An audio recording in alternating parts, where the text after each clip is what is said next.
আপনি তো সমস্ত মানুষের ক্ষমা করে দেবেন। এই মাহফিলের উসিলায় আপনি আমাদের বালা মুসিবত দূর করবেন, জমিনের বালা জমিনে উঠাইয়ে দেবেন, আসমানের বালা আসমানে লাগাই দেবেন।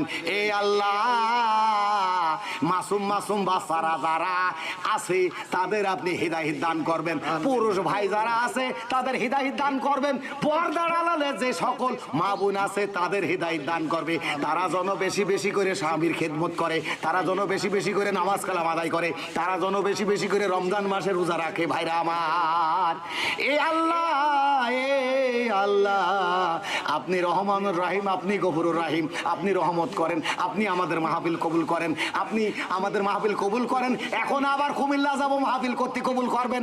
আবার বাসিতে পুরাসপুর রহিম আজাবের প্রোগ্রাম করতে কবুল করবেন গো আল্লাহ, কবুল করবেন। চা করবো একটা পালাম না, এই দুঃখ থেকে গেল, তারপরেও কিছু বলতে পারলাম না, শেষ করে চা খাই। এ আল্লাহ শোন।